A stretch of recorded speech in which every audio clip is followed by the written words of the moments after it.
దడిగిల రమేష్ ఒకవైపు సేవా కార్యక్రమాలు, మరోవైపు వ్యక్తిత్వ వికాస తరగతులు, వీటికి తోడు జేసీఐ, లయన్స్ లాంటి అంతర్జాతీయ సంస్థల నాయకత్వం. ఇవి దడిగిల రమేష్లోని ప్రత్యేకతలు. తాను అనుభవించిన, గమనించిన సమస్యలని సోపానాలుగా మలుచుకున్నారు రమేష్ గారు. జేసీఐలు తన ప్రతిభ ద్వారా ఉన్నత స్థానంలో ఉన్నారు. మరోవైపు లయన్స్ సంస్థలో క్వెస్ట్ కార్యక్రమం ద్వారా వేలాది మంది విద్యార్థులకు మార్గదర్శకులుగా మారారు. అంశాలపై పట్టు, కార్యక్రమాలలో నిబద్ధత కలిగిన రమేష్ దడిగిలతో ప్రత్యేక కార్యక్రమం. వరంగల్ దర్శన్ ప్రేక్షకులకు నమస్కారం. ముఖాముఖి కార్యక్రమానికి స్వాగతం. ఈరోజు ముఖాముఖి కార్యక్రమంలో మన ప్రేక్షకులకు పరిచయం చేస్తున్న వ్యక్తి రమేష్ దడిగల. ఎవరికైనా కష్టాల కడగండ్లు బాల్యంలో చాలామందికి ఉండవచ్చు. కానీ ఆ కష్టాల కొలిమిలో నుంచి ఒక అగ్నిలాగా ప్రకాశమై ఆ తర్వాత తాను ఒక గొప్ప వ్యక్తిగా తనకు తాను తీర్చిదిద్దుకోవటమే కాదు, మరో 10 మందిని కూడా తీర్చిదిద్దే రంగంలోకి అడుగుపెట్టారు రమేష్ దడిగల. ఆ కష్టాలన్నింటినీ కూడా తోసిరాజన్నాడు. ఆ తర్వాత ఈరోజు లక్షలాది మందికి ఒక ప్రేరణగా రాష్ట్రంలో నిలిచాడు. అనేక కార్యక్రమాలు నిలుస్తున్నాడు. తర్వాత ఈ అన్ని కార్యక్రమాలతో పాటు సామాజిక రంగంలో అటు జేసీఏ తరఫున కావచ్చు, లయన్స్ క్లబ్ తరఫున కావచ్చు, అన్ని కార్యక్రమాలలో కూడా ప్రేరణగా నిలుస్తూ మరికొంతమందికి ఆదర్శంగా నిలుస్తున్నాడు రమేష్ దడిగల. అలాంటి వ్యక్తి ఈరోజు మన ఆహ్వానంపై వరంగల్ దర్శన్ స్టూడియోకి రావడం ఆనందం కలిగిస్తుంది. వారిని పరిచయం చేసుకుందాం. వారి సామాజిక కార్యక్రమాలు కావచ్చు, లేదా బాల్యంలో వారు ఎదిగిన తీరు, మరొకరికి ప్రేరణగా నిలిచిన తీరు, అవన్నీ కూడా తెలుసుకునే ప్రయత్నం చేద్దాం. రమేష్ గారు నమస్కారం అండి. నమస్కారం sir. And Warangal Darshan TV ప్రేక్షకులకి నమస్కారం. రమేష్ గారు, ముందుగా వరంగల్ దర్శన్ స్టూడియోకి వచ్చినందుకు ఒకసారి స్వాగతం, సంతోషం.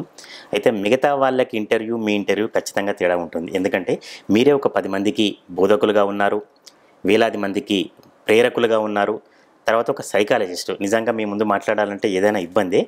అయినప్పటికీ కూడా నేను ప్రారంభంలోనే చెప్పినట్టుగా చాలామంది కష్టాలు కుంగదీస్తాయి, తర్వాత కాలగర్భంలో అంతర్ధానం అవుతారు. కానీ మీరు మాత్రం మరి ఆ కష్టాలు అనేది అంటే బాల్యంలో చాలామందికి ఉన్నప్పటికీ మీరు కొంచెం డిఫరెంట్గా ఉండే అవకాశం ఉంది. ఎట్లా ఈ బాల్యాన్ని ఎట్లా అధిగమించారు, ఆ కష్టాల నుంచి తర్వాత విద్యాభ్యాసం ఎట్లా కొనసాగించారు, ఇవన్నీ ఒక్కసారి ప్రారంభంలో మనం చెప్పుకుందాం. ఎస్, మా నాన్నగారు హమాలి పని చేసేవారు. ఇక్కడే సార్ వరంగల్లోనే? వరంగల్లోనే. అమ్మ ఏమో బీడీ కార్మికులుగా చేసేవారు. చిన్నప్పటి నుంచి అంటే వెరీ పూర్ బ్యాక్గ్రౌండ్ నుంచి వచ్చినటువంటి ఫ్యామిలీ, చాలా పేదరికం నుంచి ఉన్నటువంటి ఫ్యామిలీ. కానీ మా నాన్న ఏంటంటే తను పడ్డ కష్టాలు తన పిల్లలు పడకూడదని మమ్మల్ని ప్రైవేట్ స్కూల్లోనే చేర్పించడం. కరీమాబాద్లో ఎక్స్పర్ట్ స్కూల్ అనేది ఉండే, సో అందులో 10th క్లాస్ వరకు చేర్పించడం జరిగింది. బట్ దాని తర్వాత తన ఒక ఆర్థిక పరిస్థితి సహకరించక మమ్మల్ని మళ్ళీ నేను ఒక బుక్ స్టాల్లో వర్క్ చేయడం జరిగింది. ఉదయశ్రీ బుక్ స్టాల్ అని మీకు ఇక్కడ జేపీఎన్ రోడ్లో ఉంటుంది, వరంగల్ ఇప్పటికి కూడా ఉంది. సో ఆ బుక్ స్టాల్లో వర్క్ చేయడం జరిగింది ఫర్ 600 రూపీస్ శాలరీ కోసం. 2003లో 600 రూపాయలకి శాలరీ కోసం ఆ రోజున మార్నింగ్ 9 o'clock నుంచి నైట్ 10:30 వరకు బుక్ స్టాల్లో ఒక బాయ్గా వర్క్ చేయడం అనేది జరిగింది.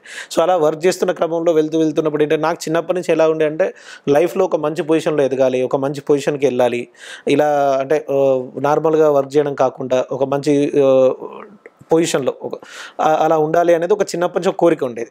బట్ అలా వెళ్తున్న క్రమంలో ఆ బుక్ స్టాల్లో ఉన్నప్పుడు సడన్గా నాకు కాల్ ఫ్రాక్చర్ అవ్వడం జరిగింది. అక్కడ వర్క్ చేస్తూ కాల్ కూడా ఫ్రాక్చర్ అయింది. 3-4 months బెడ్ రెస్ట్ తీసుకున్నాం. ఎందుకంటే అప్పుడు ఇంటర్లో జాయిన్ కాలేకపోయాను.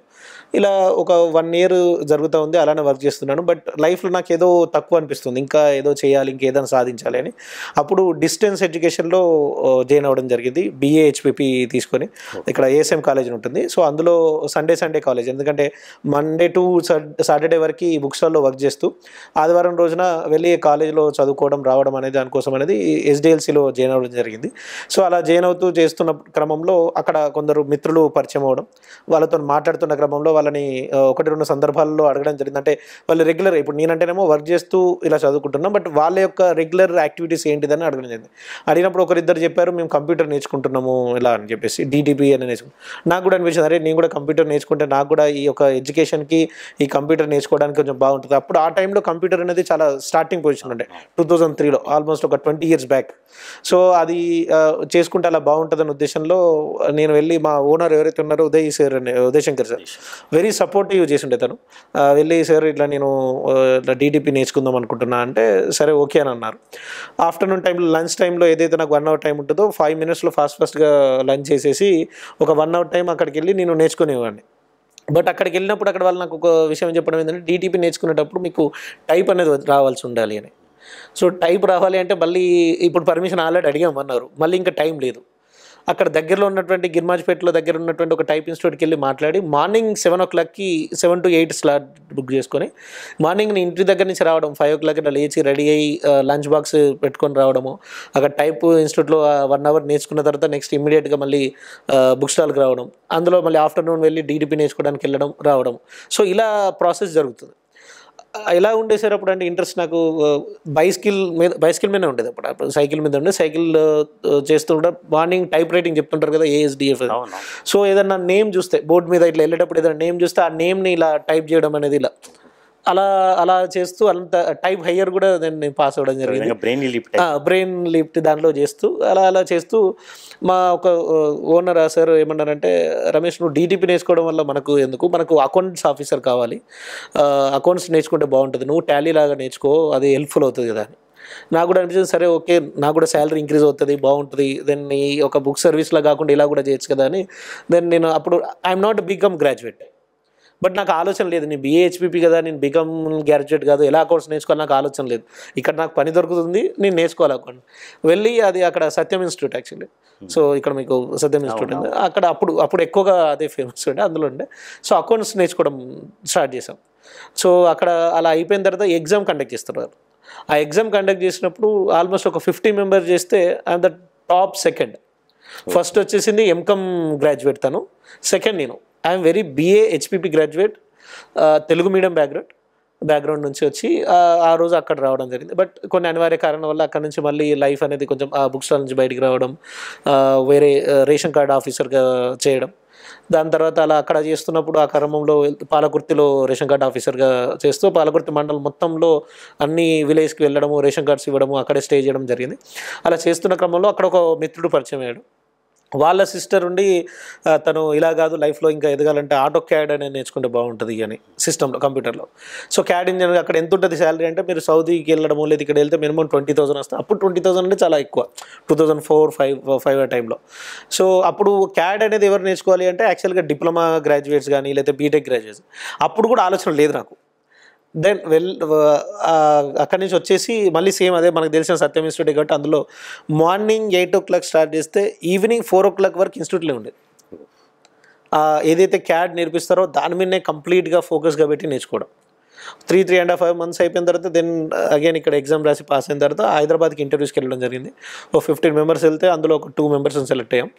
అక్కడ మాకు టీమ్ మేనేజర్ అక్కడ రమన్ సార్ అని ఉండే తను ఎడ్యుకేషన్ లేదు బట్ కాకపోతే తను ఫాస్ట్గా వర్క్ చేస్తున్న ఉద్దేశంలో దెన్ హీ సెలెక్టెడ్. బ్యాక్గ్రౌండ్ అప్పటికి BA-HPP సెకండ్ ఇయర్ మాత్రమే. సో తను సెలెక్ట్ చేసిన తర్వాత జాబ్ వచ్చింది కదా అని ఒక రిలాక్సేషన్లో ఉండే నేను. వాస్తవంగా జాబ్ వచ్చేసింది, హ్యాపీగా హైదరాబాద్లో జాబ్ ఉంది, క్యాడ్ ఇంజనీర్గా చేస్తున్నాం, రిలాక్స్గా ఎడ్యుకేషన్ కూడా మళ్ళీ ఎందుకు ఇక కంప్లీట్ చేయడం ఉంది కదా అన్న ఉద్దేశంలో అలా ఉండే. బట్ అక్కడ మాకు ఒక టీమ్ లీడర్ అని మాధవ్ అని ఉండే, ఆయన ఉండి అన్నారు ఎందుకు నువ్వు అలా చేస్తున్నావు, ఆల్రెడీ టాలెంటెడ్ పర్సన్, నువ్వు వెళ్ళి ఎగ్జామ్ రాస్తే బాగుంటుంది, సెకండ్ ఇయర్ ఎగ్జామ్ అంటే నేను ఇప్పుడే కదా జాయిన్ అయ్యాను, ఇయో 10-15 days లీవ్ అడిగితే ఇస్తారు ఇవ్వరంటే లేదు నువ్వు ఒకసారి సార్తో మాట్లాడంటే వెళ్ళి మళ్ళీ వాళ్ళు మాట్లాడడం, అక్కడి నుంచి రావడం వచ్చేసి ఎడ్యుకేషన్. ఆ ఎగ్జామ్ రాసే టైంలో నాకు ఒక బిగ్గెస్ట్ షాక్ ఏంటంటే మా డాడీకి పెరాలసిస్ అటాక్ అనేది జరిగింది. తను ఇక్కడ లైఫ్ లైన్ హాస్పిటల్లో నాకు ఎగ్జామ్ పీరియడ్ మొత్తం తను ICUలోనే ఉండడం, నేను ఎగ్జామ్ రాయడం, ఈవినింగ్ రావడం, అక్కడ హాస్పిటల్లో ఉండడం, మార్నింగ్ వెళ్ళి ప్రిపేర్ అవ్వడం, మళ్ళీ వెళ్ళి ఎగ్జామ్ రావడం ఇలానే జరిగింది. ఆల్మోస్ట్ ఇది అయిపోయిన తర్వాత ఆల్మోస్ట్ 3 years కంప్లీట్ అయిన తర్వాత SDLCలో 52% గ్రాడ్యుయేట్తోని ఫస్ట్ అటెంప్ట్లోనే పాస్ అయిన వ్యక్తినే ఎంటైర్ కాలేజ్లో. MBA కదా, BA-HPP. సో అలా అయిపోయిన తర్వాత దెన్ లైఫ్ అలా జరుగుతూ ఉంది, కామన్గా జరుగుతూ ఉంది, శాలరీ కూడా ఇంక్రీజ్ అయింది. రమేష్ గారు అయితే నిజానికి అంటే మీరు చెప్తున్నది ఒక కథనంలాగా అనిపించినా కూడా నిజానికి అవి చాలా అంటే ఇదే సముద్రంలో ఇదే కష్టాలే. ఎందుకంటే ఉదయం నుంచి 8 గంటల నుంచి రాత్రి 10 గంటల వరకు మీకు ఎంత ప్రోత్సాహం ఇచ్చినా యజమాని అక్కడ పనిచేయడం అనేది నిజానికి కష్టసాధ్యమే. అయితే నాకు తెలిసిన విషయం ఏంటంటే మీరు ఒక సైకిల్ స్టాండ్లో కూడా ఏదో పనిచేస్తారు అని విన్నాను, ఎంతవరకు నిజం? అవును సార్. నేను ఎప్పుడైతే ఈ బుక్ స్టాల్ నుంచి బయటికి వచ్చేసి ఈ రేషన్ కార్డ్ ఆఫీసర్గా చేస్తున్న ఆ క్రమంలో ఆ మధ్యలో ఖాళీగా ఉన్న టైంలో అంటే ఇంటర్వ్యూకి వెళ్ళడం జరిగింది రేషన్ కార్డ్ ఆఫీసర్గా. బట్ అది టైం పడుతుంది నాకు. బట్ ఇంట్లో మీకు ముందే చెప్పాను, ముందు కొంచెం పూర్ ఫ్యామిలీ ఉండడం వల్ల రోజువారీ దాంట్లో ఇబ్బంది ఉండడం వల్ల దెన్ ఎంజిఎంలో, మీకు ఎంజిఎం ఐడి ఉంది, ఎంజిఎం హాస్పిటల్. సో అందులో సైకిల్ స్టాండ్ పార్కింగ్ టికెట్స్ మా బాయ్గా నేను వర్క్ చేయడం జరిగింది. ఆల్మోస్ట్ ఒక 3 months నేను వర్క్ చేశాను. ఈవెన్ మీరు అప్పుడు ఇక్కడ చూస్తే ఐసీయూ అక్కడ బయట బెంచెస్ ఉంటాయి, నైట్ డ్యూటీ వింటర్లో, మళ్ళీ అది డిసెంబర్ జనవరి టైంలో వింటర్లో అక్కడ వర్క్ చేస్తూ అక్కడ బల్ల మీద పడుకున్నాను నేను. ఎక్కడ చేసినా కూడా ఏంటంటే సరే ఒక ట్రస్టీగా వర్తిగా వెళ్ళడం.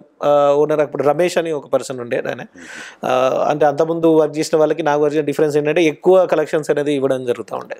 సో ఆ డిఫరెన్స్ చూసి ఆయన అట్లా ఉండే. సో అది ఆ సైకిల్ స్టాండ్లో 3 months అక్కడ నేను ఎంజిఎం సైకిల్ స్టాండ్లో వర్క్ చేయడం జరిగింది. తర్వాత డిగ్రీ తర్వాత చెప్పండి ఒకసారి. డిగ్రీ తర్వాత సార్ క్యాడ్ ఇంజనీర్గా చేస్తున్న క్రమంలో ఒకసారి ఒక దగ్గర ఇంటర్వ్యూ, వేరే కంపెనీకి ఇంటర్వ్యూకి వెళ్ళాల్సి వచ్చింది. సో వెళ్ళినప్పుడు BA HPP ఉండగానే ఆయన వెంటనే రిజ్యూమ్ తీసి ఇలా పక్క పెట్టేశాడు. అది కొంచెం నాకు ఎలా అనిపిస్తుంది, ఎన్ని రోజులైనా కూడా అంటే కొందరు ఎడ్యుకేషన్ చూస్తారు, టాలెంట్ కంటే కూడా. యాజ్ అ టీమ్ లీడర్గా నేను వర్క్ చేశాను అక్కడ, బట్ టాలెంట్ కంటే కూడా ఎడ్యుకేషన్ చూస్తారు అనే ఉద్దేశంలో దెన్ ఆ క్రమంలో ఏం చేయాలనే ఒపీనియన్లో అప్పుడు MBA చేస్తే బాగుంటుంది హెచ్ఆర్గా అన్న ఉద్దేశంలో MBA చేద్దామని దెన్ ఐసెట్ అప్లై చేయడం జరిగింది. బట్ ఐసెట్ అప్లై చేసినప్పుడు ఒక చిన్న విషయం ఏంటంటే ఐసెట్ కంప్లీట్గా ఇంగ్లీష్లో ఉంటుంది ఎగ్జామ్. అంటే నేను complete Telugu medium background, family background కానీ లేకపోతే ఇంటి చుట్టుపక్కల కానీ ఎక్కడ చూసినా కూడా కంప్లీట్ తెలుగు మీడియం ఉంటుంది తప్ప ఎక్కడ కూడా ఇంగ్లీష్ అనేది అలవాటు లేకుండా. అప్పుడు మేధా ఇన్స్టిట్యూట్లో జాయిన్ అవ్వడం జరిగింది, మేధా స్పోకెన్ ఇంగ్లీష్. దాంట్లో SR నగర్లో ఉంటుంది. సేమ్ ఇక్కడ అప్పుడు 8 hours డ్యూటీ ఉండేది ఆటో క్యాడ్ ఇంజనీర్. అయిపోయిన తర్వాత అక్కడ మళ్ళీ వెళ్ళి అక్కడ మేధా స్పోకెన్ ఇంగ్లీష్ చేయడం, తర్వాత ఐసెట్ కోచింగ్ కూడా తీసుకోవడం జరిగింది. ఒక 1 month అలా తీసుకున్నాను. దెన్ ఐ ప్రిపేర్డ్ రీజనింగ్ కానీ ఇంగ్లీష్ కానీ అర్థమెటిక్ అది. ఐసెట్ ఎగ్జామ్ రాసిన తర్వాత నా 1085 ర్యాంక్ వచ్చింది ఓవరాల్ స్టేట్. అప్పుడు తెలంగాణ AP కంబైన్డ్ ఉండేది. సో ఓవరాల్గా మొత్తం ఈ స్టేట్ మొత్తంలో కలుపుకుంటే 1085 ర్యాంక్ వచ్చింది. దెన్ KU క్యాంపస్లో సీట్. రమేష్ గారు ఒక్కసారి అంటే ఇక సరే సమస్యలను దాటే అంటే ఆ ఇన్స్పిరేషన్ మీకు బాగా ప్రేరణ కలిగించవచ్చు. నేనేమంటున్నా అంటే ఇక డిగ్రీ కార్యక్రమం తర్వాత అసలు మళ్ళీ ఈ రూట్లోకి ఇప్పుడు MBA చేశారంటే జనరల్గా ఏదో వ్యాపార రంగంలోనే లేదా వ్యాపారానికి సంబంధించిన అంశాలలో ఇమిడి ఉంటారు. మరి ఉదయశ్రీ బుక్ స్టాల్ దగ్గర నుంచి మీ ప్రస్థానం ఈ సైకాలజిస్ట్గా కానీ లేకపోతే ఇంకేదైనా రంగంలో అడుగుపెట్టడానికి ఎట్లా ప్రేరణ కలిగింది? లేదా ఇప్పుడు మీరు చిరంజీవి గారి గురించి చెప్పారు, ఆయన కూడా పూర్తి స్థాయిలో మేధా ఇన్స్టిట్యూట్ తరఫున చాలా మందికి ప్రేరణ కలిగించే వ్యక్తి. అంటే ఎక్కడ బీజం వచ్చింది? ఇవన్నీ కూడా కష్టాల నుంచి బీజం వచ్చిందా, బుక్ స్టాల్నే వచ్చిందా, లేకపోతే మీరు ఎదుర్కొన్న సమస్యల నుంచి వచ్చిందా, లేకపోతే మేధా ఇన్స్టిట్యూట్ నుంచి వచ్చిందా? మంచి ప్రశ్న సార్ ఇది. అంటే ఎలా జరిగిందంటే నేను MBA కంప్లీట్ అయిన తర్వాత హైదరాబాద్కి వెళ్ళడం జరిగింది. హైదరాబాద్లో SAP అనేది FICO అనే కోర్స్ అనేది నేర్చుకోవడానికి. ఎందుకంటే MBAతో పాటు SAP అనే ఒక సాఫ్ట్వేర్ FICO అది ఫినాన్షియల్ అండ్ కంట్రోలింగ్ అని ఉంటుంది. సో అది నేర్చుకోవడం వల్ల ఎక్కువగా శాలరీస్ ఎక్కువ రావడం కానీ ఎక్కువగా లైఫ్లో ఇంకా చాలా సెటిల్మెంట్ బాగుంటుంది ఒపీనియన్లో దెన్ SAP FICO నేర్చుకుంటాను. ఆ టైంలో అంటే జూన్లో వెళ్ళాను. బట్ జరుగుతున్నటువంటి టైంలో, ఆ కోర్స్ జరుగుతున్న టైంలోనే నాకు ఇంటి దగ్గర నుంచి సడన్గా ఒక కాల్ వచ్చింది. ఏంటంటే మా ఫాదర్ సీరియస్గా ఉన్నారు. So back to Warangal. అప్పుడు సడన్గా వచ్చాను, బట్ సీరియస్ కాదు, తను ఎక్స్పైర్డ్ అయ్యాడు. సో జరిగిపోయారు. తర్వాత ఇక మా తమ్ముడును మదర్ ఇద్దరు ఇక్కడ ఉండేవాళ్ళు. నేను మళ్ళీ వెళ్ళి ఆ కోర్స్ నేర్చుకోవడం. నైట్ యూ బిలీవ్ ఉన్నట్ లైక్ నైట్ 2 o'clock వరకు కూడా ఇన్స్టిట్యూట్లో ఉండి నేర్చుకునేవాళ్ళం. అక్కడ నైట్ కూడా నేర్చుకోవడానికి పర్మిషన్ ఉండేది ఆ ఇన్స్టిట్యూట్లో. నైట్ 2 o'clock వరకు ప్రాక్టీస్ చేసాం. I went so many interviews, ఒక 3-4 ఇంటర్వ్యూస్కి వెళ్ళడం, యాక్సెంచర్ కానీ విప్రో కానీ ఇలా కొన్ని ఇంటర్వ్యూస్కి వెళ్ళడం జరిగింది. వీసెంట్రిక్ కానీ ఆల్మోస్ట్ ఫైనల్ రౌండ్ వరకు కూడా వెళ్ళేవాడిని. అది సెలెక్ట్ అయిపోయేది, బట్ హోల్డ్లో పెట్టేవారు. కొంచెం వెయిట్ చేయడము, 3 months 4 months అలా వెయిట్ చేయడం. ఎందుకంటే అప్పుడు కొంచెం ఓపెనింగ్స్ తక్కువ ఉండేది ఆ టైంలో, ఆ పీరియడ్లో. ఆల్మోస్ట్ అది 2012 ఆ టైంలో. సో ఆ ఓపెనింగ్స్ తగ్గడం వల్ల ఒక 3 years స్ట్రగుల్ చేస్తూనే ఉండడం. తర్వాత క్యాడ్గా నేను ఒక్కనే కాబట్టి మళ్ళీ నేను జర్నింగ్ కోసం అనేది క్యాడ్ అనేది సపరేట్గా వర్క్ తీసుకొని అక్కడ ఇంట్లోనే ఉండి వర్క్ చేసాను. హైదరాబాద్ రూమ్లో నుండి వర్క్ చేసేవాడిని. అలా ఎర్నింగ్ చేస్తూ ఇలా వెళ్ళేవాడిని ఇంటర్వ్యూస్కి వెళ్ళడం. ఒకటైతే ఇంకా ఎలా ఉంటుందంటే ఒక ఇంటర్వ్యూ అయితే ఆల్మోస్ట్ సెలెక్ట్ అయిపోయి కంప్లీట్ అయిపోయింది, just your joining so and so date అని చెప్పారు. వెళ్ళిన తర్వాత ఇంకొన్ని రోజులు టైం పడుతుంది. అలా ఒక 3 months టైం పట్టింది. ఇక దెన్ నాకు కొంచెం అలాంటి టైంలో యూట్యూబ్లో కొన్ని వీడియోస్ చూస్తున్న టైంలో ఇంపాక్ట్ సంబంధించిన ఒకటి వీడియో JD లక్ష్మీనారాయణ గారు మాట్లాడుతున్నది మా ఫ్రెండ్స్ చూపించారు.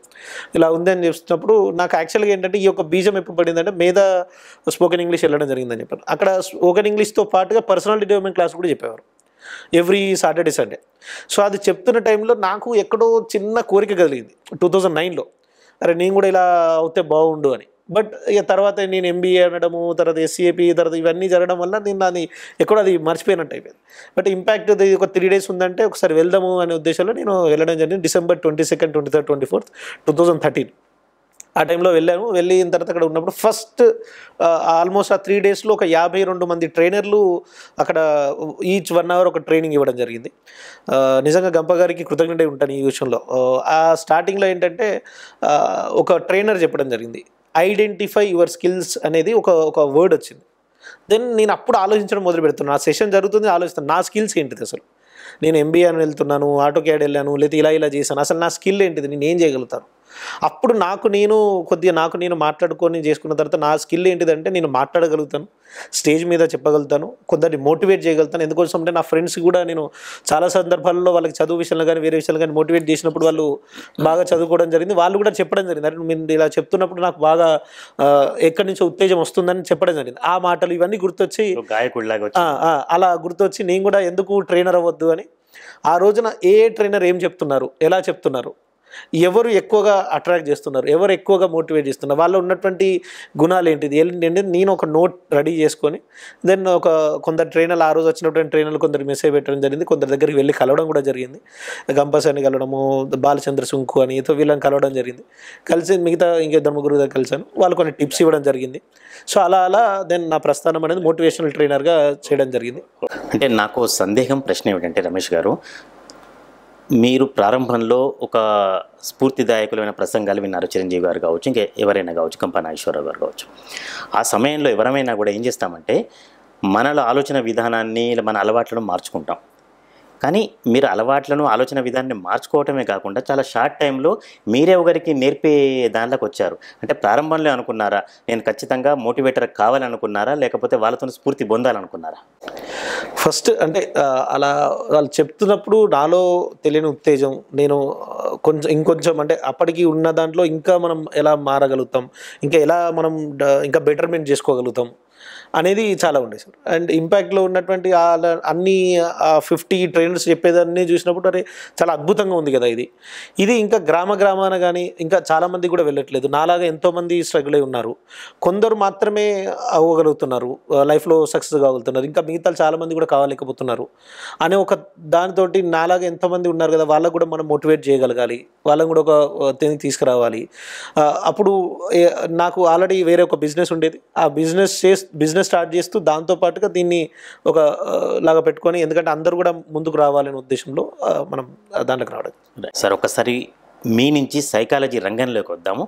1-2 అంటే సమాజంలో చాలామందికి ఇది ఒక దురభిప్రాయమా, విమర్శ ఉంది సైకాలజీకి సంబంధించింది.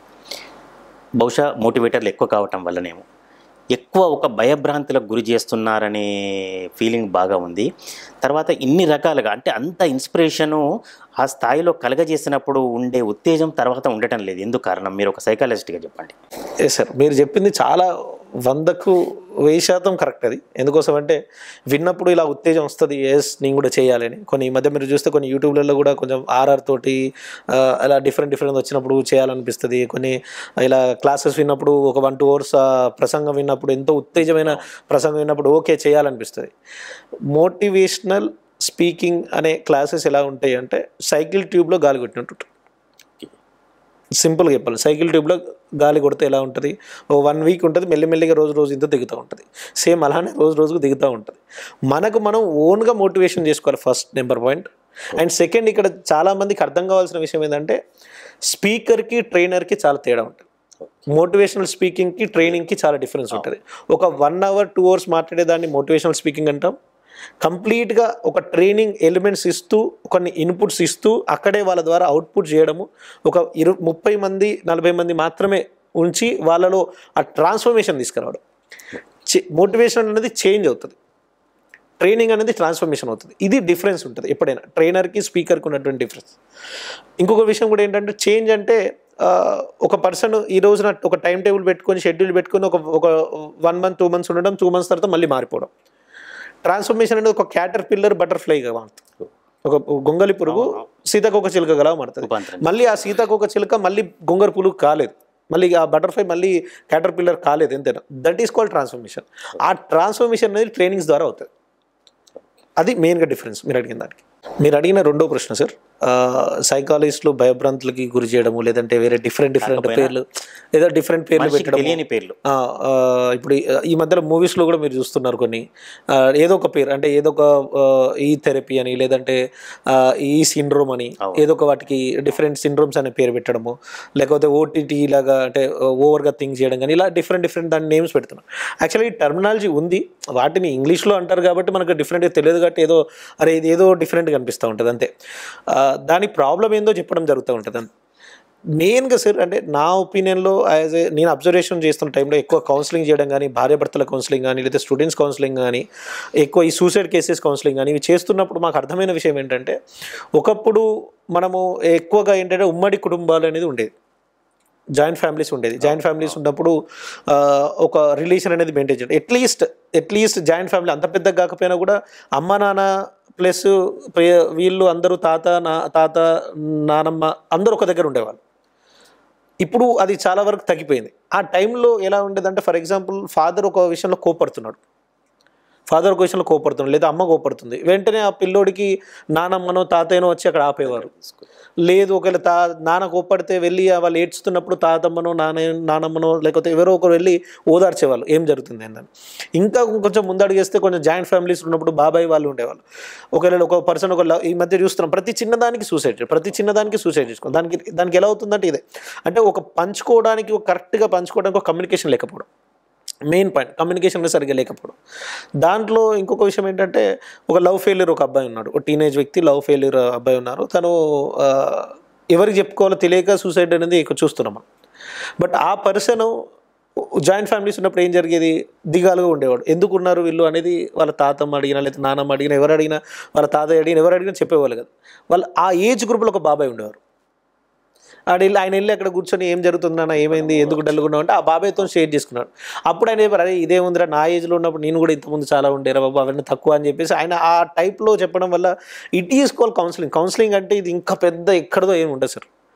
కౌన్సిలింగ్ అనేది ఒకప్పుడు మన నానమ్మ వాళ్ళు ఇచ్చారు, మన తాతయ్య వాళ్ళు ఇచ్చారు, మన బాబాయిలు ఇచ్చారు, మన రిలేషన్ ఇచ్చారు, మన పెద్దవాళ్ళు ఇచ్చారు. మనం టెంపుల్కి వెళ్ళేసి వస్తే ప్రశాంతంగా ఉందనుకోండి. ఎందుకోసం అంటే వీరు ఎవరికి చెప్పుకోరో తెలియదు, టెంపుల్కి వెళ్ళి భగవంతునికి అన్నీ చెప్పేసుకుంటే మనసు చాలా ప్రశాంతంగా అనిపిస్తుంది. రైట్ సార్, మీరు ఆత్మహత్యల గురించే చెప్పారు, అట్లాగే సైకాలజిస్టుల పాత్ర నేను అనుకుంటున్నాను. బహుశా సరే మీరు రిప్రజెంటేషను సరైన విధానాలు చేయటం లేదా, ప్రభుత్వం పట్టించుకోవటం లేదా అనేది మీరు జవాబు చెప్పాలి. కేవలం ఒక ఆత్మహత్యలే కాదు, హత్యలు జరుగుతున్నాయి ప్రతిరోజు వేరు కారణాల వల్ల. ఎక్కడో అంతర్లీనంగా ఇది సైకాలజీ సంబంధించిన అంశమే నేను అనుకుంటున్నాను. అట్లాగే పాఠశాల స్థాయిలో మీరు చాలా స్కూళ్ళలో కాలేజీలలో ఇచ్చారు, విద్యా సంస్థల్లో. పాఠశాల స్థాయిలోనే ఈ చంపే కార్యక్రమాలకు లేదా వేరు అత్యాచారాలకు కానీ ఒక బీజం పడుతుంది. వీటిని ఎట్లా నివారించాలి, లేకపోతే ఏదైనా అసోసియేషన్ ఉందా, దాన్ని ఎట్లా రిప్రజెంటేషన్ చేస్తుంది, వీటన్నిటికి సంబంధించి సమాజంలో ప్రతిరోజు పేపర్లో ఒక 10 వార్తలు ఉంటున్నాయి మనకు దీనికి సంబంధించి. కరెక్ట్ సార్, అంటే ఈ మధ్య ఈ హత్యలు, ఆత్మహత్యలు, దోపిడీలు, దారుణాలు ఇవన్నీ జరుగుతున్నాయి. దీనికి ఎంతో కొంత బాల్యం నుంచి వచ్చినటువంటి ఎన్విరాన్మెంట్ కూడా వాళ్ళకి ఆలోచనలు ప్రోత్సాహం చేయడానికి కూడా ఉంటుంది. వీఆర్ రిక్వెస్టింగ్, గవర్నమెంట్ కూడా రిక్వెస్ట్ ఏంటంటే ప్రతి స్కూల్లో ఒక సైకాలజిస్ట్ అనేది కంపల్సరీ చేయాలి అనేది. ఈ రోజున మేము జేసీఐ తరఫున కూడా ఎంతోమందికి వీఆర్ గివింగ్ ట్రైనింగ్స్ అనేది, చాలామందికి ట్రైనింగ్స్ ఇవ్వడము, చాలామందికి చేయడం అనేది చేస్తున్నాం. ఎస్పెషల్లీ యూత్ డెవలప్మెంట్ కోర్సెస్ అనేది చేస్తున్నాము. ఇది ఆల్మోస్ట్ ఒక ప్రపంచంలోనే యూత్ మీద చేస్తున్నటువంటి సంస్థ. సో ఆ సంస్థ మాది ఉంది. అండ్ గవర్నమెంట్ కూడా రిక్వెస్ట్ ఏంటంటే ప్రతి ఒక్క స్కూల్లో, ప్రతి ఒక్క కాలేజీలో కంపల్సరీగా ఒక సైకాలజిస్ట్ ఉండాలి అనేది. ఎందుకోసం అంటే సార్, ఇంతకుముందు మనకు ఈ సోషల్ మీడియాస్ లాంటి కానీ, లేకపోతే మొబైల్లో మనం ఇప్పుడు ఈ రోజున మొబైల్ తీసి పెడితే ప్రపంచం అంతా ఈ మొబైల్లోనే ఉంది. చాలా మంచిది, ఎందుకంటే ఇది గ్లోబల్ ప్రపంచం. ఎక్కడ జరిగేటువంటి, అమెరికాలో జరిగే దాన్ని కూడా మనం ఈ రోజున ఇక్కడ చూడగలుగుతున్నాం. కానీ ఒక చిన్న పిల్లవాడికి, ఒక టీనేజర్ వ్యక్తికి అందులో ఏది మంచి ఏది చెడు అనేది తెలియదు. తెలుసుకునే జ్ఞానం ఉంటే ఓకే, ఆ తెలుసుకోలేని జ్ఞానం అంటే ఏది చూడాలి ఏది చూడద్దు కూడా తెలియట్లేదు. ప్రతి ఒక్కటి అందుబాటులో ఉంటుంది, ప్రతి ఒక్కటి దానిలో ఉంటుంది. వాళ్ళు మంచి చూద్దామని వెళ్తారు, బట్ వాళ్ళకి ఏదో కనిపించడం వల్ల ఎక్కడికో వెళ్ళిపోయి దాన్ని చూస్తూ అది ఇంకెక్కడికో వెళ్ళిపోతూ ఉంటారు. ఇది అంటే ఏది చూడాలి ఏది చూడకుండా ఒక జ్ఞానాన్ని, దీన్ని మాత్రం ప్రస్తావించిన అవసరం మాత్రం కంపల్సరీ ఉంది. ఇందులో మెయిన్గా స్కూల్ యాజమాన్యాన్ని ఎంతైతే బాధ్యత ఉంటుందో అంతకన్నా ఎక్కువగా పేరెంట్స్ యొక్క బాధ్యత కూడా ఉంటుంది సార్. ఎందుకోసం అంటే ఈ రోజున ఒకప్పుడు స్కూల్స్ ఏ విధంగా ఏ ఎడ్యుకేషన్ కావాలి పిల్లలకి చెప్పేవారు, కానీ ఈ రోజున పేరెంట్స్కి ఏ ఎడ్యుకేషన్ కావాలో దాన్ని రూపొందించడం జరుగుతూ ఉంది. To be frank. అంటే ఇది చెప్పడానికి కొంచెం ఇబ్బందికరంగా ఉండొచ్చు, బట్ ప్రతి ఒక్క తల్లిదండ్రి దీన్ని మాత్రం చాలా జాగ్రత్తగా ఆలోచించాల్సిన విషయం. ఒక ఫర్ ఎగ్జాంపుల్ ఒక స్కూల్ ఉంది, ఆ స్కూల్లో ఓన్లీ అంటే స్పోర్ట్స్ కూడా చాలా ఇంపార్టెంట్.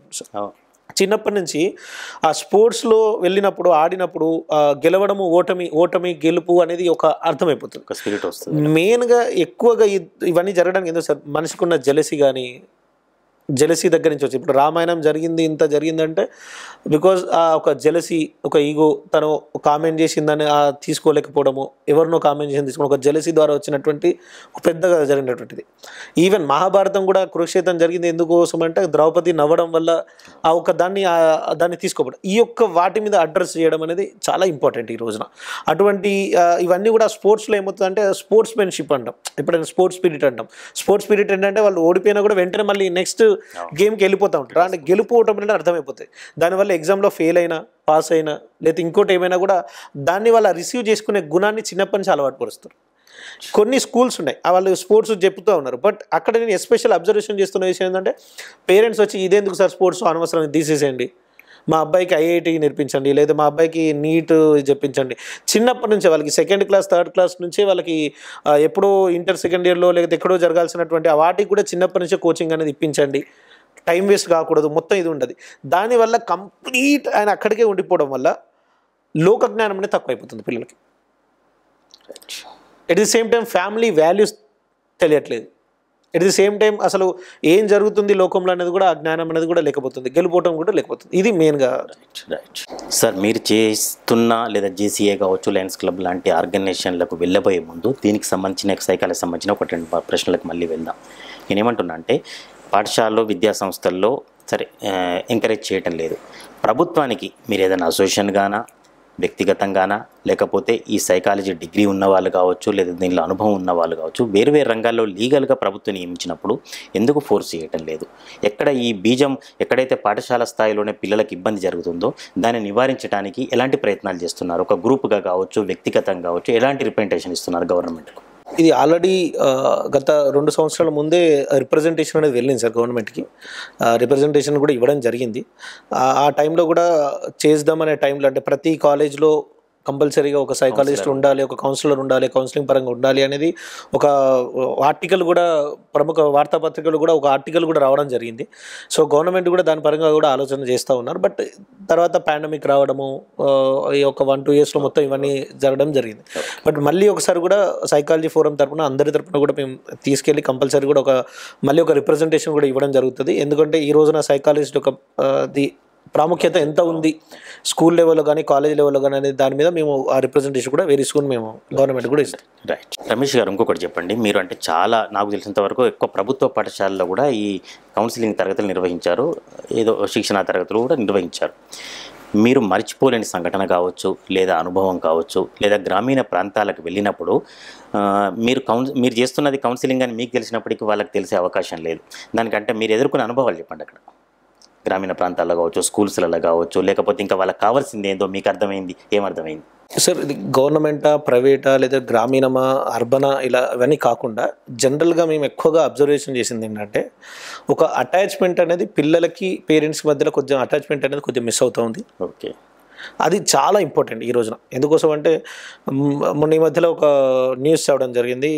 ప్రముఖ ఐఏఎస్ ఆఫీసర్ యొక్క కొడుకు తను డ్రగ్స్కి బానిస అవ్వడం జరగడం కానీ, లేదా డ్రగ్స్ని స్మగ్ల్ చేయడం కానీ ఇది దొరకడం అనేది జరుగుతుంది. అంటే ఎందుకు అంటే అంత పెద్ద స్థాయిలో ఉండి కూడా ఆ పిల్లల దగ్గర ఏమవుతుంది?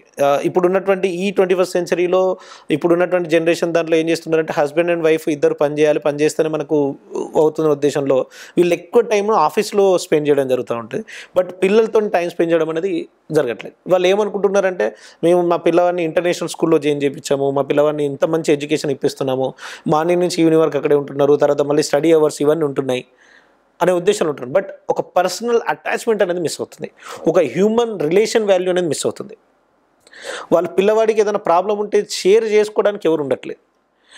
మీరు ఇంకొన్ని కూడా చూస్తే ఒక అమ్మాయి డ్రైవర్ అనే వ్యక్తిని ప్రేమించడం కానీ, లేదా వాళ్ళ ఇంట్లో పనిచేసే వ్యక్తిని ప్రేమించడం అంటే ఎందుకు ఇది ఎక్కువ జరుగుతూ ఉంటాయి అంటే ఆ అమ్మాయికి ఎవరితో షేర్ చేసుకోవడం తెలియదు. ఆమెకి బాధ వచ్చినా సంతోషం వచ్చినా ఎవరితో షేర్ చేసుకోవడం, ఇంటికి వచ్చినప్పుడు ఆమె ఒక్కదే ఉంటుంది. పేరెంట్స్ ఇద్దరు కూడా ఉండరు, ఇద్దరు కూడా వాళ్ళ బిజినెస్ పరంగా కానీ వాళ్ళ వృత్తి వ్యాపారాల్లో కానీ వాళ్ళిద్దరు వెళ్ళడం జరుగుతుంది, ఎవరితో షేర్ చేసుకోవడం తెలియదు. సో అప్పుడు వాళ్ళ కళ్ళ ముందు ఉన్నటువంటి ఎవరైతే ఉన్నారో వాళ్ళతో షేర్ చేసుకోవడం మొదలు పెడతా ఉంటారు. అండ్ ఎక్కువగా ఇది మిస్ అవ్వడం అంటే ఒకవేళ ఉన్న ఇది ఒక సెగ్మెంట్. ఇంకా కొన్ని సెగ్మెంట్స్ ఏమవుతుందంటే కొందరు ఒక ఓన్లీ హస్బెండ్ వర్క్ చేయడమో లేదా వైఫ్ వర్క్ చేయడం ఉంటుంది, ఒక పేరెంట్ ఇంట్లోనే ఉంటారు. ఇంట్లో ఉన్నా కూడా క్వాలిటీ టైంని మెయింటైన్ చేయకపోవడం. అంటే టైం ఉంటారు, అందరూ ఒకటే దగ్గర ఉంటారు. ఇంకొన్ని మనం విచిత్రంగా చూస్తే అందరూ ఒకటే దగ్గర ఉంటారు, ఎవరి ప్రపంచంలో వాళ్ళు ఉంటారు, ఎవరి ఫోన్లో వాళ్ళు ఉంటారు. టీవీ పెట్టుకుని చూస్తారు, ఆ టీవీలో ఒకరు ఉంటారు, వీళ్ళు ఆ విధంగా ఉంటారు. అంటే క్వాలిటీ టైం అనేది మెయింటైన్ చేయకపోవడం. హస్బెండ్ వస్తారు, హస్బెండ్ ఫోన్లో ఉంటారు, మాట్లాడడము లేదా ఫోన్లో ఉంటారు. వైఫ్ తన టీవీ ప్రపంచంలో తను ఉంటుంది.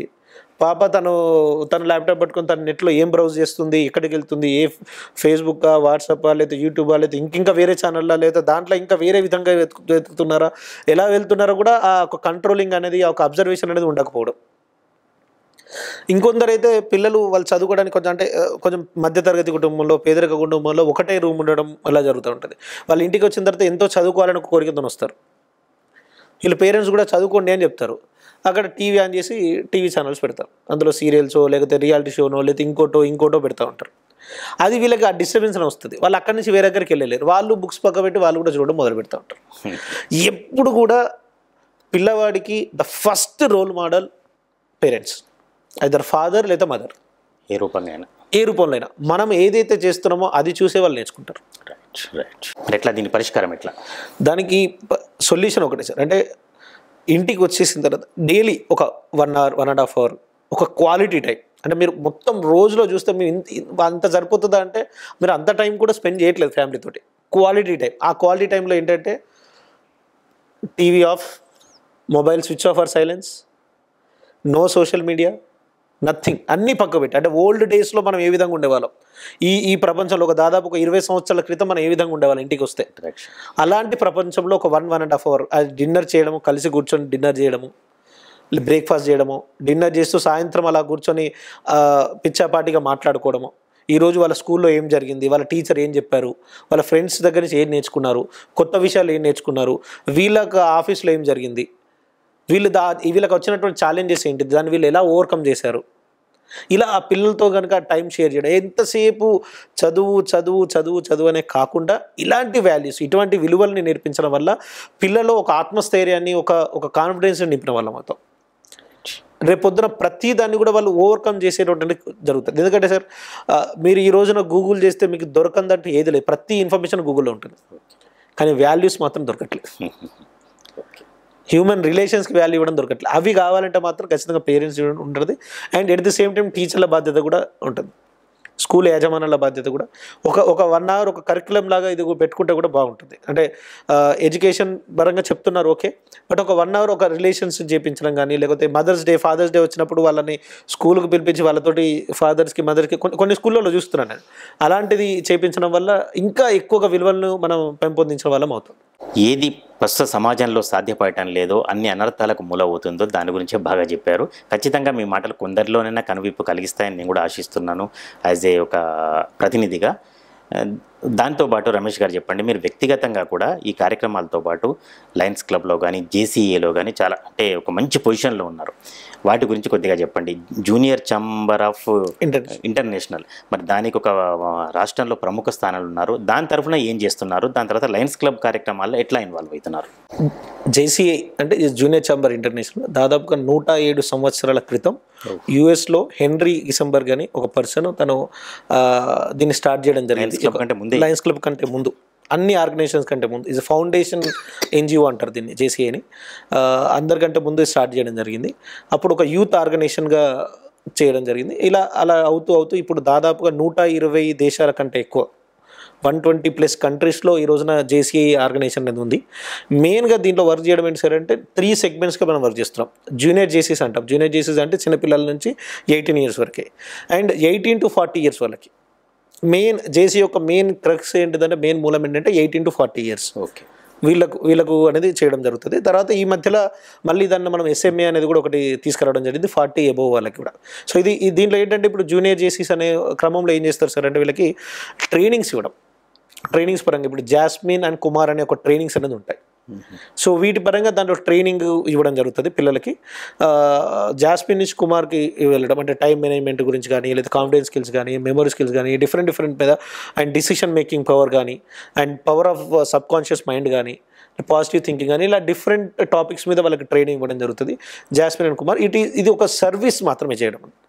అంటే వాళ్ళకి ఛార్జబుల్ అంటే ఏముంటుందంటే, ఒకవేళ ఒక 5 స్టార్ హోటల్లో 4 స్టార్ హోటల్లో చేస్తున్నప్పుడు అక్కడ ఉన్నటువంటి అకామిడేషన్ ఛార్జెస్ కూడా తక్కువ ఛార్జెస్. ట్రైనింగ్స్ అనేది అబ్సల్యూట్లీ ఫ్రీగా ఇవ్వడం అనేది జేసీ ద్వారా చేయడం జరుగుతుంది. అంటే ఏం సోషల్ సర్వీస్ చేయదు జేసీఏ? సోషల్ సర్వీసే చేస్తాం. సోషల్ సర్వీసే ఇస్తారు. జేసీఏలో ఏంటంటే ఆల్మోస్ట్ ఒక 6 సెగ్మెంట్స్ ఉంటాయి. 6 ఏరియాలను ప్రస్తావించడం జరుగుతుంది. ఒకటేమో మేనేజ్మెంట్ అంటాము, రెండోదేమో ట్రైనింగ్ అంటాము, మూడోదేమో సర్వీస్ ప్రోగ్రామ్స్ అని చెప్పడం జరుగుతుంది, నాలుగోదేమో బిజినెస్, ఐదోది జిఎండి అంటే గ్రోత్ డెవలప్మెంట్ అని అందరికీ తీసుకెళ్ళడం, ఆరోదేమో పిఆర్ అండ్ మార్కెటింగ్. ఇలా 6 ఏరియాస్ చెప్పడం జరుగుతుంది. మేనేజ్మెంట్లో చేయడం ఏంటి సార్ అంటే, ఒక ఈవెంట్ ఆర్గనైజేషన్ చేసినప్పుడు ఏ విధంగా చేస్తాము, ఒక ఈవెంట్ చేసినప్పుడు ఏ విధంగా చేస్తాము, ఈ యొక్క క్వాలిటీస్ నేర్చుకోవడం.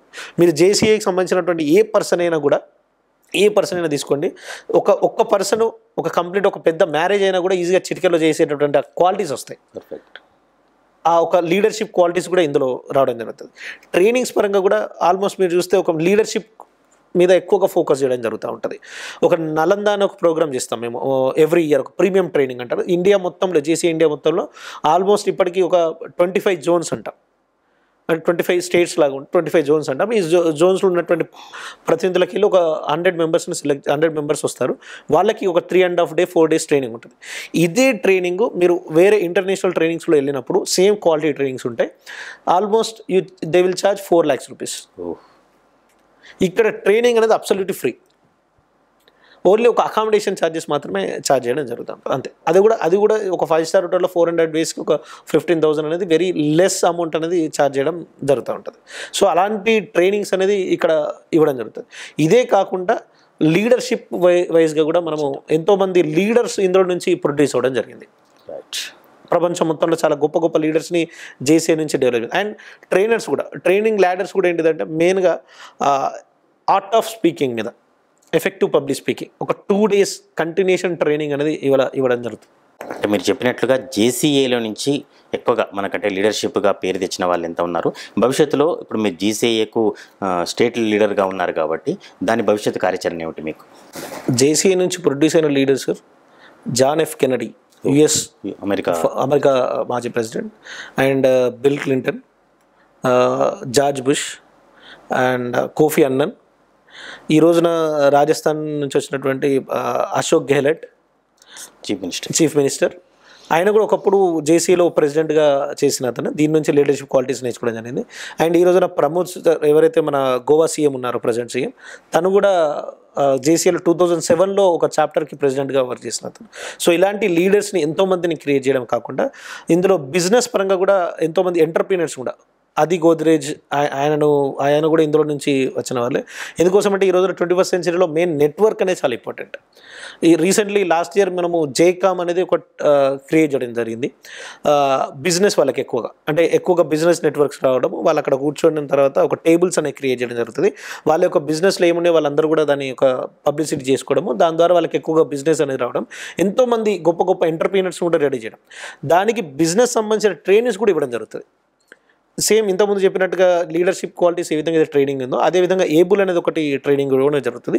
ఇది కూడా టాప్ ఇండియా నుంచి ఒక 100 మెంబర్స్ మాత్రం తీసుకోవడం జరుగుతుంది. బిజినెస్లో ఇంట్రెస్ట్ ఉన్న వాళ్ళకి ఏ విధంగా బిజినెస్ చేయాలి, ఏ విధంగా చేయాలి అనేది ఒక 3.5-4 days అనేది దీని మీద ట్రైనింగ్ ఇవ్వడం అనేది జరుగుతుంది. అంటే ఎంటర్ప్రీనర్స్ అంటే జేసీస్ ఏంటి సార్ అంటే ఒక బఫెట్ లాగా ఉంటుంది. అన్నీ ఉంటాయి ఇందులో. మీకు ఏది కావాలంటే అది తీసుకోవచ్చు. మీరు జేసీ లోగో చూస్తే కూడా యుఎన్ లోగో ఉంటుంది.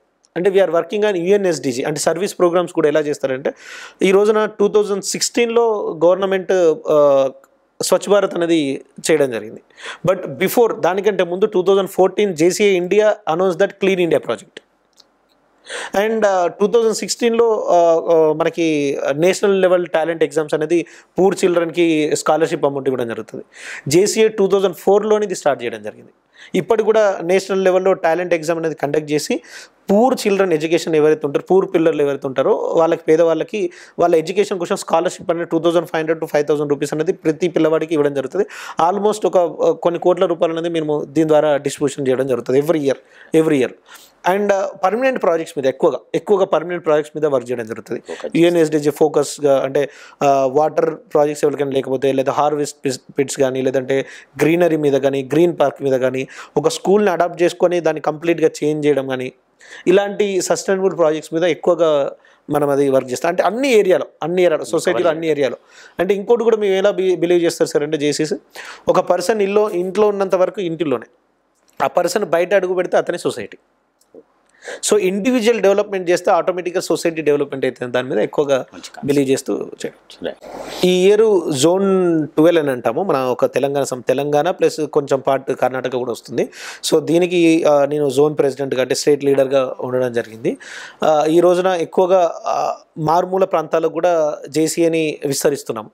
ఈ ఇయర్ విస్తరిస్తూ వాళ్ళకి ఎక్కువగా మెయిన్గా ఫోకస్గా ఏంటంటే ట్రైనింగ్ పరంగా చెప్పడం జరుగుతూ ఉంటుంది. ఈ రోజున మనకు చూసినట్టయితే మాకు పాస్ట్ ఈవీపీ జేసీఏకి ఇంటర్నేషనల్ వైజ్గా ఎగ్జిక్యూటివ్ వైస్ ప్రెసిడెంట్ అంటే వైస్ ప్రెసిడెంట్ ఆ స్థాయిలో చేసినటువంటి వ్యక్తి మన సునీల్ సార్ కూడా మన తెలంగాణ సంబంధించిన ఎంతోమంది లీడర్లని, ట్రైనర్స్ని రూపొందించడం జరిగింది. అండ్ 2019లో మన తెలంగాణ నుంచే శిరీష్ దండు అని తను కూడా పాస్ట్ నేషనల్ ప్రెసిడెంట్ అవ్వడం జరిగింది. తర్వాత గంపా నాగేశ్వరరావు గారు మీకు అందరికీ ఇంపాక్ట్ దాని ద్వారా అందరికీ తెలిసిన తను కూడా ఇందులో executive vice president, national vice ప్రెసిడెంట్గా కూడా తను చేయడం జరిగింది. ఎంతోమంది ఇంకా హరిదర్శన్ సెల్కే సార్ అని, వేముల సార్ అని, వీళ్ళందరి యొక్క తీసుకోవడము. అండ్ ఈ రోజున SMA chairman Vinay Mehta sir అని, భగవాన్ వ్యాస్ అని, ఇలా ఆల్మోస్ట్ ఒక గొప్ప ట్రైనర్స్ ఇందులో ఉన్నారు. చంద్రశేఖర్ అని, వీళ్ళందరి యొక్క సహకారంతో ప్రతి ఒక్క ఏరియాలో ట్రైనింగ్స్ అనేది మనము ఈ స్కూల్ వాళ్ళకి, కాలేజ్ వాళ్ళకి, ఇద్దరు బిజినెస్ లెవెల్ లీడర్షిప్ ట్రైనింగ్స్ కానీ, నెక్స్ట్ కమింగ్ ఒక 3 daysలో కూడా బిజినెస్ ట్రైనింగ్స్ అనేది కూడా చేస్తున్నాము. ఇది ఒక భవిష్యత్ కార్యాచరణ ఎక్కువగా ట్రైనింగ్స్ అండ్ బిజినెస్ ఇంప్రూవ్మెంట్ చేయడం అండ్ ప్రోగ్రామ్స్ సర్వీస్ చేయడం, ఇవన్నీ కూడా మనం ఈ రోజున చేయడం జరుగుతాం. సార్, లయన్స్ అంతర్జాతీయ సంస్థలో కూడా మీరు కీలక పాత్ర, ముఖ్యంగా లయన్ క్వెస్ట్కి సంబంధించి ఇప్పుడు మీకు ఒక విధంగా రిలేటెడ్ ఐటమ్ కావడం కూడా మీకు అది లాభించింది. లయన్ క్వెస్ట్ కార్యక్రమాలు ఏం చేస్తారు, లేకపోతే లయన్స్ సంబంధించి ఏం చేయబోతున్నారు? గత 2 సంవత్సరాలుగా లయన్స్ క్వెస్ట్ కోఆర్డినేటర్గా, డిస్ట్రిక్ట్ 320F కోఆర్డినేటర్గా ఉండడం జరిగింది. మొట్టమొదటిగా లక్ష్మీనరసింహ సార్ గవర్నర్గా ఉన్నప్పుడు తన అవకాశం ఇవ్వడం జరిగింది. లాస్ట్ ఇయర్గా రాజిరెడ్డి గారు కూడా సేమ్ అదే అవకాశం కల్పించారు. ఈ క్వెస్ట్లో పరంగా భాగంగా ఏంటి సార్ అంటే, లయన్స్లో ఉన్నటువంటి ఇంటర్నేషనల్ పరంగా, మొత్తం లయన్స్ క్లబ్ ఉన్న ఇంటర్నేషనల్ పరంగా ఈ 8th to 10th students, 8th, 9th, 10th students ఎవరైతే ఉన్నారో వీళ్ళకి ఎక్కువగా వేరే ఇప్పుడు ఇంతకుముందు వరకు మనం ఏదైతే అంశాలు మాట్లాడుకున్నామో, సైకాలజీ పరంగా అంశాలు మాట్లాడుకున్నామో, టీచర్ యొక్క వాల్యూ కానీ, పేరెంట్స్ యొక్క వాల్యూ కానీ, తర్వాత కొన్ని దురలవాట్లకి దూరంగా ఉండడం కానీ, డ్రగ్స్ పరంగా కానీ, లేకపోతే డ్రింకింగ్ పరంగా కానీ, లేకపోతే సిగరెట్, ఇలాంటి డిఫరెంట్ వాటికి దూరంగా ఉంటూ ఒక సపరేట్ ఒక ఎడ్యుకేషన్ అనేది ప్రిపేర్ చేయడం, ఒక కరిక్యులం, ఒక 42 classes అనేది ట్రైనింగ్స్, ఇంతకుముందు చెప్పాను మీకు స్పీకర్కి ట్రైనింగ్ డిఫరెన్స్, ఒక ట్రైనింగ్ చేయడం జరుగుతూ ఉంటుంది. ఒక 42 periods ఇన్పుట్స్ ఇస్తూ వాళ్ళ నుంచి అవుట్పుట్ తీసుకోవడం, వాళ్ళలో ఒక మానవత విలువల్ని రూపొందించడానికి కోసం అనేది ఈ రోజున ఫెస్ట్ ప్రోగ్రామ్ అనేది మనం త్రూఅవుట్ వరంగల్ ఉమ్మడి జిల్లాలో మొత్తం చాలా బ్రహ్మాండంగా చేయడం జరిగింది. గత 5 సంవత్సరాలుగా దీన్ని చేస్తున్నాం. అంతకుముందు అజిత్ గారు బ్రహ్మాండంగా చేశారు. ఇప్పుడు గత 2 yearsగా నేను కూడా చేస్తూ వస్తున్నాము. లాస్ట్ ఇయర్ 8720 మంది స్టూడెంట్స్కి మనము ఈ క్వెస్ట్ సంబంధించినటువంటి ఇవ్వడం జరిగింది. ఫస్ట్ టీచర్లకు ట్రైనింగ్ మేము చేస్తారు. ఈ ఇయర్ 2022-2023 కానీ డీజీ డిస్ట్రిక్ట్ గవర్నర్ ఎలక్ట్ అన్న పరశురాములు గారు నాకు లియో అండ్ పర్సనాలిటీ డెవలప్మెంట్ కోఆర్డినేటర్గా అవకాశం ఇవ్వడం జరిగింది. సో దాంట్లో భాగంగా ఏంటంటే, ప్రతి వరంగల్లో డిస్టిక్లో ఉన్నటువంటి ఉమ్మడి వరంగల్ డిస్టిక్లో ఉన్నటువంటి ప్రతి ఏరియాలో ఒక పెద్ద ఎత్తున ట్రైనింగ్స్ ప్రోగ్రామ్ని కండక్ట్ చేయాలి. స్కూల్ పిల్లలకు కానీ, కాలేజ్ వాళ్ళకి కానీ ట్రైనింగ్స్ పరంగా చేస్తూ, ఇంతకుముందు మన సైకాలజీ పరంగా ఏదైతే మాట్లాడుకున్నామో వీటిని మోటివేషన్ చేస్తూ ట్రైనింగ్స్ అనేది పెద్ద ఎత్తున తీసుకెళ్ళడానికి చేస్తున్నాం. మా టార్గెట్ అనేది దాదాపు 25,000 స్టూడెంట్స్కి టార్గెట్ అనేది పెట్టుకోవడం జరిగింది. సో నెక్స్ట్ ఇయర్ మొత్తం ఎక్కువగా దీని మీద ఫోకస్ చేయడం. జేసీఏ తరఫున కావచ్చు, లయన్స్ తరఫున కావచ్చు, భవిష్యత్ కార్యాచరణ చెప్పారు. చివరగా వ్యక్తిగతంగా యాజ్ ఎ సైకాలజిస్ట్గా కావచ్చు, ఇంకా వేరే యాక్టివిటీస్ కావచ్చు, మీ భవిష్యత్ కార్యాచరణ ఏమిటి, లేకపోతే మీకు ఉన్న ఆలోచనలు, ఆశయాలు ఏమిటి, చివరగా చెప్పండి.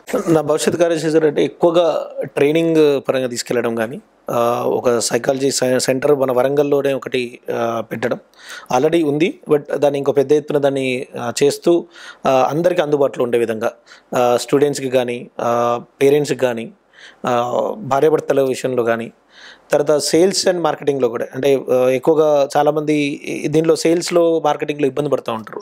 సో దానికి సంబంధించినటువంటి ట్రైనింగ్ మాడ్యూల్స్ కూడా మన దగ్గర ఆల్రెడీ రెడీగా ఉన్నాయి.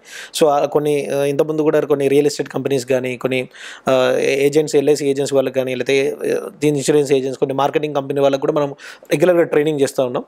సో అందులో భాగంగా వాళ్ళకు కూడా ఎక్కువ ట్రైనింగ్స్ చేయడం కానీ, ఇది ఒక భవిష్యత్ కార్యాచరణ పెట్టుకోవడం. And I want see like old age home ఉన్నటువంటి సొసైటీ ఉండకూడదు అనేది నా కోరిక.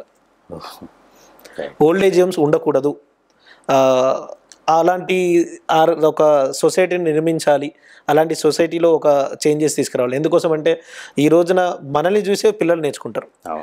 మనం మన పేరెంట్స్ని ఓల్డ్ ఏజ్ హోమ్లో చేర్పిస్తే పిల్లోడు కంపల్సరీ మనమే రోల్ మోడల్ కాబట్టి మనల్ని కూడా అదే అందులో చేర్పించడానికి ఉంటారు. సో అక్కడ కూడా ఒక ప్లేస్ మనం రెడీగా పెట్టుకున్నట్టే. అలా కాకుండా వాళ్ళని మన ఇంట్లో ఉంచితే వాళ్ళు 100% వాళ్ళ దగ్గర నుంచి ఆ విలువలని నేర్చుకోవడంతో పాటు మనల్ని కూడా ఆ పొజిషన్లో రేపొద్దున మనం కూడా ఓల్డ్ ఏజ్ హోమ్ వెళ్ళకుండా ఉంటుంది. సో అలాంటి ఒక సొసైటీని నిర్మించాలి అనేది నా ఒక మెయిన్ ఒక గోల్. అది ఓకే సార్, మీరు మీ వృత్తి ప్రవృత్తి ఏదైతే ఎంచుకున్నారో నిజానికి ఆ రెండింటికి సంబంధించింది మంచి గోల్ ఏది. ఒక సైకాలజిస్ట్ సెంటర్ ఇక్కడ ఉన్నప్పటికీ కూడా, ఎందుకంటే మీరు అన్నట్టుగా ఒకవైపు భార్యాభర్తల విడాకుల కేసులు విపరీతంగా పెరిగిపోతున్నాయి, అట్లాగే తల్లిదండ్రులు పిల్లలకు మధ్యలో గ్యాప్ పెరుగుతుంది, తర్వాత చాలాసార్లు అత్యాచారాలు కావచ్చు, హత్యలు కావచ్చు, ఇవన్నిటికి కూడా మోటివేట్ ఎక్కడ ఉందో దానికి చికిత్స కంపల్సరీ చేయాలనే సంకల్పంతో సైకాలజిస్ట్ సెంటర్ తప్పనిసరిగా అవసరమే. దీనికి ప్రజలు కానీ ప్రభుత్వం కానీ సహకరించాల్సిన అవసరం ఉంది. దానితోడు మరొక గొప్ప ఆశయం కూడా చెప్పారు, వృద్ధులు లేని అంటే వృద్ధాశ్రమాలు లేని సమాజాన్ని చూడాలని. మన నిజానికి మీతో పాటు చాలామందికి ఆశయం ఉంది, కానీ అది బహుశా కార్యరూపం దాల్చాలి, అది ఒక కళగా మిగిలిపోతుంది ఖచ్చితంగా.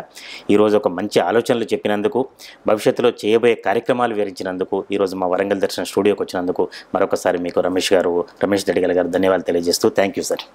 Thank you Vema sir. నిజంగా ఇటువంటి ఆపర్చునిటీ రావడం మాకు కూడా చాలా అదృష్టం. ఎందుకంటే మన వరంగల్ దర్శన్ టీవీ ద్వారా వరంగల్ ప్రేక్షకుల్ని కలవడం అనేది చాలా అదృష్టం sir. Thank you so much.